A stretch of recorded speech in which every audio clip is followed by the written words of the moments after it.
Hi guys, welcome to my channel story beat. നമ്മൾ discuss ചെയ്യാൻ പോകുന്നത് ഓഷൻ വ്ളോഗ്സിൻ്റെ ഡിറ്റോണേഷൻ എന്ന് പറയുന്ന പോമാണ്. സിമ്പിൾ നോട്ട്സ് ഇൻക്ലൂഡ് ചെയ്തിട്ടുണ്ട്. ഇഷ്ടപ്പെട്ട ലൈക്ക് ചെയ്യാനും സബ്സ്ക്രൈബ് ചെയ്യാനും മറക്കരുത്. വളരെ സിമ്പിൾ ആയിട്ടുള്ള പോയമാണ് നമുക്ക് ഡിസ്കസ് ചെയ്യാം.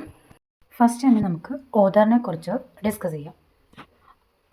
Ocean Vuong is a Vietnamese American poet, novelist and essayist. അദ്ദേഹത്തിൻ്റെ പോയട്രീസിലൊക്കെ എക്സ്പ്ലോർ ചെയ്യുന്ന തീംസ് എന്ന് പറയുന്നത് war, memory, drama, identity, migration, family and love ആണ്.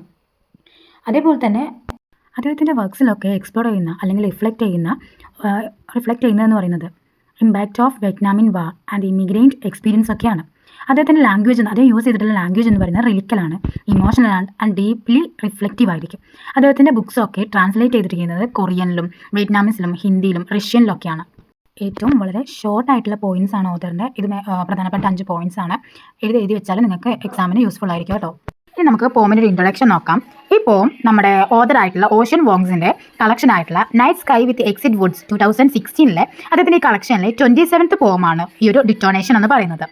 ഈ ടൈറ്റിലിൻ്റെ റെഫറൻസ് എന്ന് പറയുകയാണെങ്കിൽ ഈ ടൈറ്റിൽ ഒരു രാഷ്ട്രീയത്തെയും അതിലൂടെ അവിടുത്തെ ജനങ്ങളുടെ മനസ്സിനെയും തകർക്കുന്ന എക്സ്പ്ലോട്ടിങ് ചെയ്യുന്ന ഒരു പ്രവൃത്തിയാണ് ഈ ഒരു ടൈറ്റിൽ റിഫർ ചെയ്യുന്നത്, സൂചിപ്പിക്കുന്നത്. അതുപോലെ തന്നെ ഈ ഒരു പോം എന്ന് പറഞ്ഞാൽ ആൻറ്റിവാർ പോമാണ്. ആൻറ്റിവാർ പോമായിട്ട് കൺസിഡർ ചെയ്യുന്നുണ്ട്. ഈ പോയത്തിൽ ഹൈലൈറ്റ് ചെയ്തിട്ടുള്ളതെന്ന് പറയുന്നത് fatherhood and as well as A concern with nationhood ആണ്.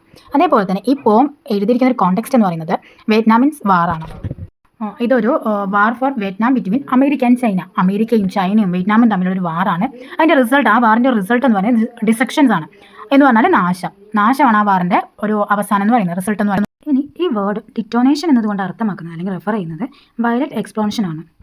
ഈ പോയത്തിൽ സിംബലൈസ് ചെയ്യുന്നത് നോട്ട് ഓൺലി ഫിസിക്കൽ ആയിട്ടുള്ള ഒരു ഡിസ്ട്രക്ഷനെ മാത്രമല്ല, ഇമോഷണൽ ആയിട്ടുള്ള ഒരു ഡിസ്ട്രക്ഷൻ, ഒരു നാശത്തെയും കൂടെ ഇതിൽ കാണിക്കുന്നുണ്ട്.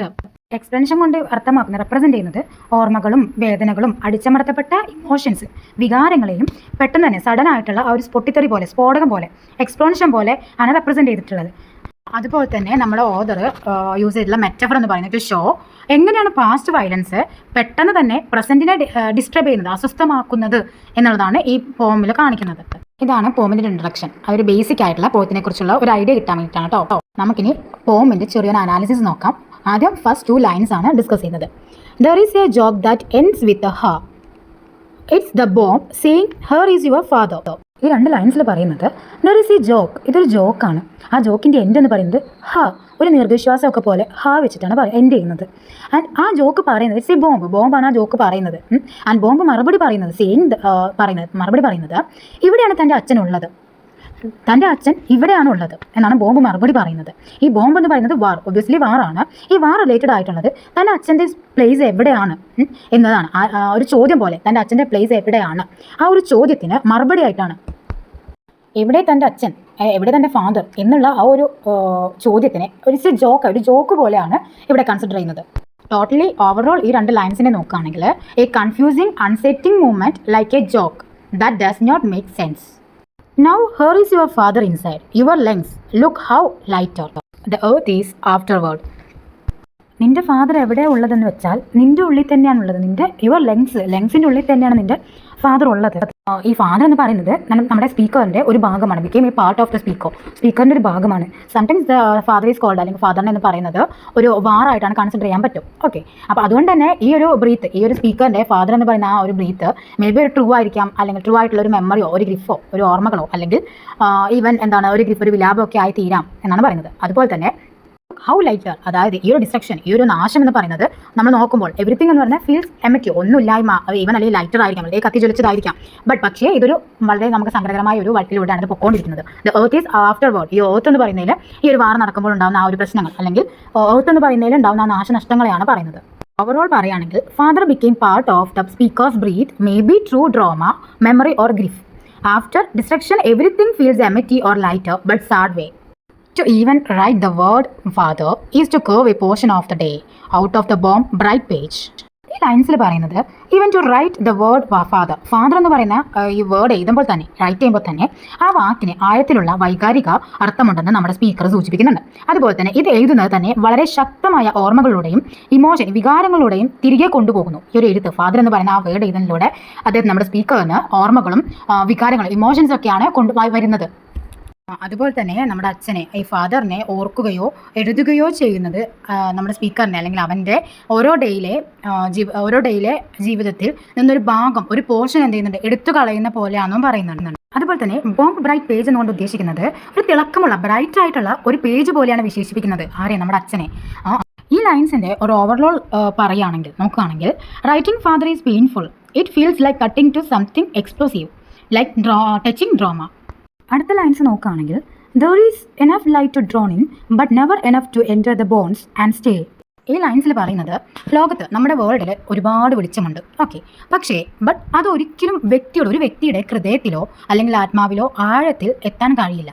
ചുറ്റും വെളിച്ചമുണ്ടെങ്കിലും നമ്മുടെ സ്പീക്കറിന് ഇപ്പോഴും വേദനയും സങ്കടവുമാണ് അനുഭവപ്പെടുന്നത്. ഈ ലൈൻസിൻ്റെ ഓവറോൾ നോക്കുകയാണെങ്കിൽ there is a lot of experience, memory and pain, but none of the States long enough to give comfort or healing. Do not stay here, he said, my boy, broken by the names of flowers. നീ അവിടെ നിൽക്കരുത്. Do not stay here.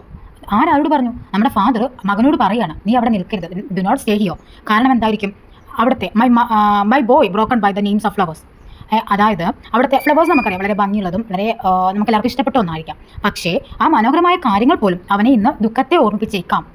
Overall ഈ ലൈൻസിനെ നോക്കുകയാണെങ്കിൽ someone like his father tell him not to stay in that painful place, so the speaker broken feels even names of flowers can broke him. Next lines നോക്കുകയാണെങ്കിൽ last lines do not cry anymore, so I run into the night my shadow growing toward my father. ഇനി ഈ ലൈൻസിൽ പറയുന്നത് തൻ്റെ അച്ഛൻ കുട്ടിയോട് പറയുകയാണ്, കരച്ചിൽ നിർത്തൂ, ഡു നോട്ട് ക്രൈ എനിമോർ, കരച്ചിൽ നിർത്തൂ. നമ്മുടെ സ്പീക്കർ അതുപോലെ തന്നെ പിന്നീട് നൈറ്റിലോട്ട് പോവുകയാണ്, രാത്രിയിലേക്ക് ഓടുന്നു. ഒരുപക്ഷെ ഈ രാത്രി ഈ ദുഃഖത്തിൽ നിന്നോ അല്ലെങ്കിൽ തൻ്റെ ഭയത്തിൽ നിന്നോ ഈ വേദന ആയിട്ടുള്ള ഈ ഒരു ഓർമ്മകളിൽ നിന്നോ തനിക്ക് രക്ഷപ്പെടാൻ ശ്രമിക്കാം എന്നുള്ള രീതിയിലാണ് നൈറ്റിലോട്ട് ഷിഫ്റ്റ് ആവുന്നത്. The night my shadow growing toward my father. ഇതിലൂടെ അർത്ഥമാക്കുന്നത് അവൻ അങ്ങനെ ഓടുമ്പോൾ അവൻ്റെ ആ നീല ഷാഡോ അച്ഛനിലേക്ക് നീണ്ടിരിക്കുന്നു എന്ന് പറയുന്നു. ഇത് സൂചിപ്പിക്കുന്നത് അവൻ അകന്നു പോകുമ്പോഴും ഓർമ്മയും ആ സ്നേഹത്തിലൂടെയൊക്കെ അവൻ അച്ഛനുമായി ബന്ധപ്പെട്ടിരിക്കുന്നു എന്നതാണ് ഈ ലൈൻസിൽ അർത്ഥമാക്കുന്നത്. ലൈൻസിന്റെ ഓവറോൾ നോക്കുകയാണെങ്കിൽ the speaker escape physically or emotionally, the darkness the speaker still moves towards the father emotionally, even in distance of trauma the father remains. നമുക്ക് ഈ പോമിൻ്റെ ഒരു അനാലിസിസ് നോക്കാം.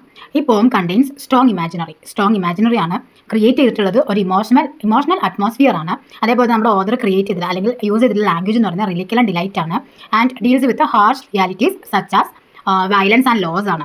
അതുപോലെ തന്നെ contrast between beautiful language and painful ആയിട്ടാണ്. ഇതിലെ തീംസ് എന്ന് പറയുന്നത് ഇമോഷണൽ ഇഫക്റ്റ് ഓഫ് പോം, വളരെ തീംസ് ഡിപ്പെൻഡ് ചെയ്തിട്ടുള്ളത് ഇമോഷണൽ ഇഫക്റ്റ് ആയിട്ടാണ്. ആൻഡ് ഈ യൂസ് ചെയ്തിട്ടുള്ളത് free verse and fragmented lines ആണ്. ഇതിലെ തീംസ് എന്ന് പറയുന്നത് reflect the broken nature of memory and identity. And മറ്റൊരു തീം എന്ന് പറയുന്നത് memory and history, war and inherited trauma. ഇത്രയാണ് ഈ പോമിനെ കുറിച്ചുള്ളത്. മാക്സിമം പോയിന്റ്സ് ഇൻക്ലൂഡ് ചെയ്തിട്ടുണ്ട്. ഇഷ്ടപ്പെട്ട ലൈക്ക് ചെയ്യാനും സബ്സ്ക്രൈബ് ചെയ്യാനും മറക്കരുത്. Thank you for watching.